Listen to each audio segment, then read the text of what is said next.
I'm Susan, 35. Sitting here in my small apartment, the events of last Thanksgiving still feel raw. It was the moment I finally stood up to my mother, a turning point that changed everything in my life. I grew up in a wealthy family in New York City. My father, Henry, was a successful investment banker, always busy with his work and barely having time for his family. My mother, Victoria, was a high society woman who was obsessed with social status and appearances. She was the kind of person who measured success by how much money you made and how well known you were in the social circle. My younger sister, Lily, was the apple of my mother's eye. At 32, she was a rising star in the fashion industry with a perfect figure, elegant manners, and a talent for making the right connections. She always knew how to dress to impress and what to say in any social situation. On the other hand, I was the black sheep of the family. I was always more interested in helping others than in climbing the social ladder. After graduating from a well-known university, instead of following in my father's footsteps or pursuing a glamorous career like Lily, I decided to work at a community center in a poor neighborhood. This decision didn't sit well with my parents at all. My mother thought I was throwing away my education and potential. All that money on your Ivy League education, and you end up working with the underprivileged, she would say with a sneer. My father was more silent about his disappointment, but I could see it in his eyes every time we talked about my job. Thanksgiving had always been a dreaded holiday for me.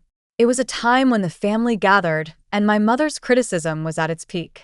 In previous years, I had tried to avoid it by volunteering at the community center, but this year, my grandmother, Clara, who was the only one in the family who truly understood and supported me, was ill.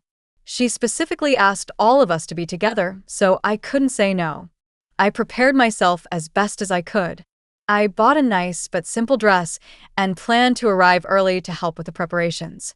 I even brought a bottle of expensive wine as a peace offering.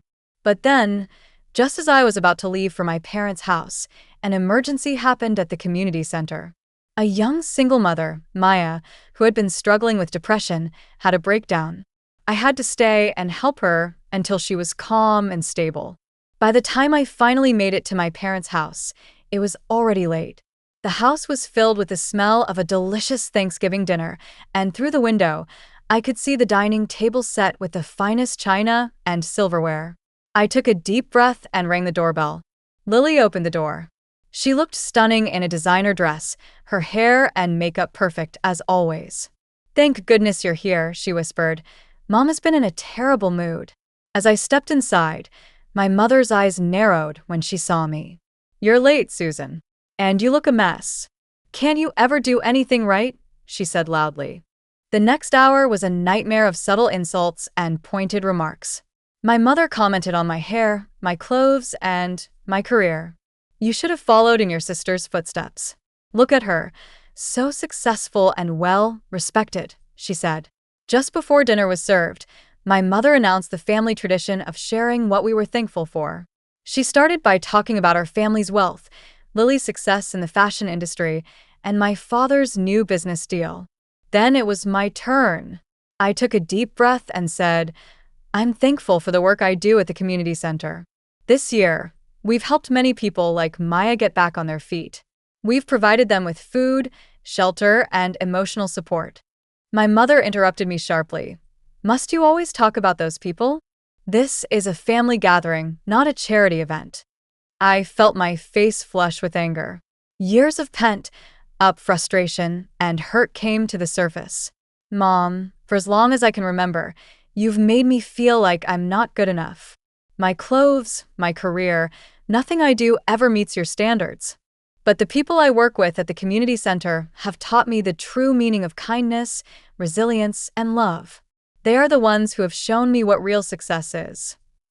My mother's face turned pale. "Susan, this is inappropriate. You're ruining Thanksgiving," she said. I continued, "When would be the right time to talk about this, Mom? When we're alone, so you can continue to treat me badly without anyone else knowing. I'm done being silent. I deserve respect, just like everyone else at this table." My father, who had been sitting quietly, finally spoke up. "Susan, you're right. I've watched your mother treat you this way for years and said nothing. I'm sorry. Lily also confessed that she had been struggling under our mother's impossible standards. I'm so tired of trying to be perfect all the time, she said, tears in her eyes. My grandmother, Clara, who had been listening intently, said, Victoria, your behavior comes from your own insecurities. Your mother was always hard on you, and you're passing that on to your daughters. It's time to stop. My mother was shocked. She stood up abruptly and left the room. After that, the atmosphere at the table was tense, but also filled with a sense of relief. We finally started to talk openly about our feelings, and for the first time, I felt a real connection with my family. In the weeks that followed, things changed. Lily started seeing a therapist to deal with her anxiety, and she called me more often to talk about her struggles.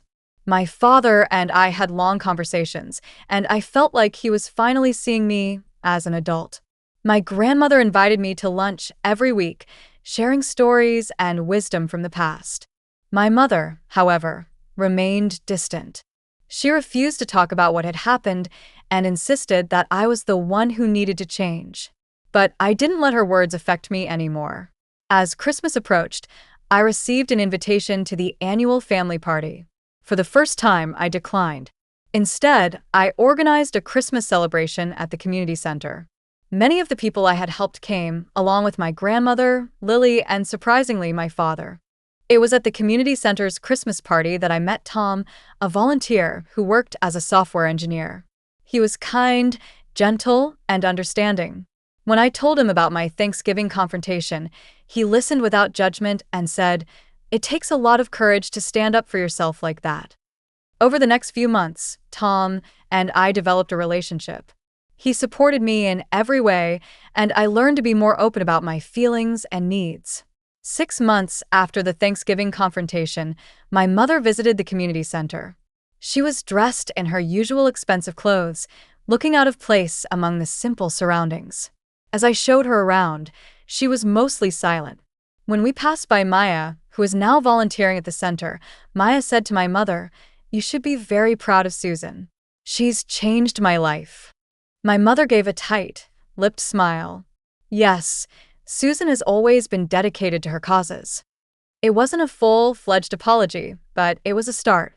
A year later, I hosted a Thanksgiving dinner at my new apartment. It was a simple gathering, with a potluck of everyone's favorite dishes.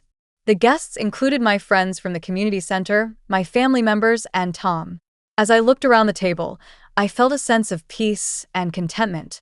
I had finally found my voice and created a new kind of family for myself. Looking back, I realized that standing up to my mother was the bravest thing I've ever done. It was a step towards self-acceptance and a new beginning. And I hope that my story can inspire others to find the courage to speak their truth and fight for what they believe in.